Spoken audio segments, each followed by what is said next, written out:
1787, a group of well-known and powerful Philadelphians met at the home of Benjamin Franklin. They were called the Philadelphia Society for Alleviating the Miseries of Public Prisons. And they weren't happy with the way public prisons were run in those days. What they had was a radical idea to turn prisons into what we now know as penitentiaries. What they wanted to do was create a place where prisoners had actual genuine regret and penitence for the crime that they had committed. This concept was completely radical in those days, and it took them almost 30 years to convince the government to build this sort of institution. So when this was built, Eastern State Penitentiary was actually on farmland outside of Philadelphia.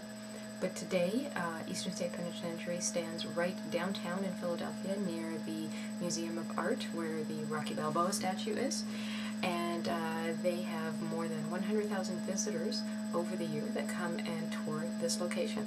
So why don't you come with me and take a look and maybe learn a bit about the history of the place. All right, enjoy. When it opened in 1829, it was one of the most expensive buildings in the U.S. in its day, with the earliest cell blocks representing the first modern buildings of that time period. The design was ingenious, with cell blocks radiating outward from a central surveillance rotunda, just like spokes on a wheel, a design copied to this day by hundreds of penitentiaries. The penitentiary was way ahead of its time, well, for that time period anyways. Each prisoner had their own private cell, central heating, running water, a flush toilet, and a skylight. And next to each cell was a private exercise yard. Only 10 feet, but that's still not too bad. All this while the White House still had no running water and no central heating for themselves. The inmates were punished using a Quaker-inspired system of isolation and labor. They had little or no interaction with each other or with the guards, and when they went outside, they had to wear hoods. This was so that they'd have no interaction, and also so that they wouldn't see anything about the buildings or where they were. This way they'd have no idea of how to escape, supposedly, although they still managed to do that. And also the belief was that they would then put their thoughts inwards to think about their life and their crimes, and therefore be more penitent, hence penitentiary. In the early cell blocks, the cell designs were the same. A high vaulted ceiling with a skylight in the middle providing all the light the prisoners would receive during the day. Near the skylight was a round window called the Eye of God, to let them know that he was always watching them.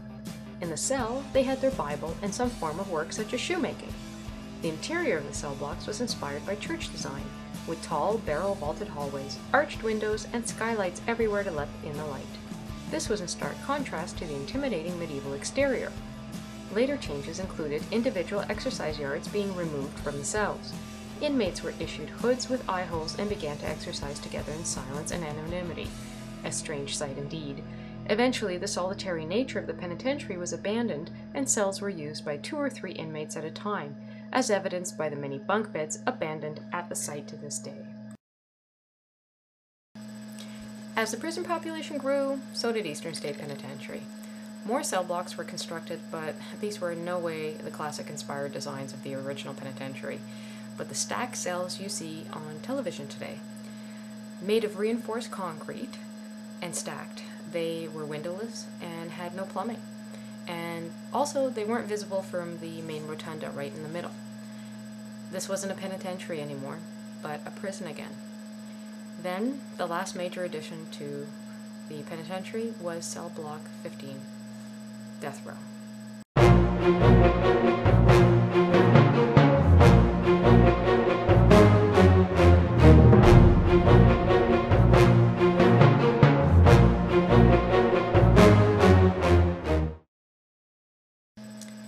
Some notorious criminals spent their time at Eastern State Penitentiary, including Al Capone. He was only there for 1 year, but he spent it in extreme comfort. They let him furnish his tiny little cell with his own furniture, rugs, and even some beautiful oil paintings on the walls. There's a reproduction of his cell, and it is definitely a must-see if you visit the site. It's one of the most popular jail cells to visit at Eastern State Penitentiary.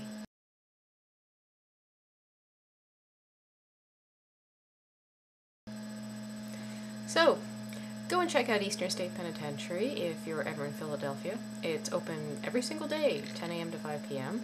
And if you're there at Halloween, apparently they have a fantastic, scary Halloween tour at night. It's $10 for a tripod fee for those of you fellow photographers who would like to really take a long time and take some great photos of the place, but it's really, really worth it. So I leave you now with some other random photos that I took, and I really hope you enjoyed this. Alright, on to the next Forgotten Places. Bye!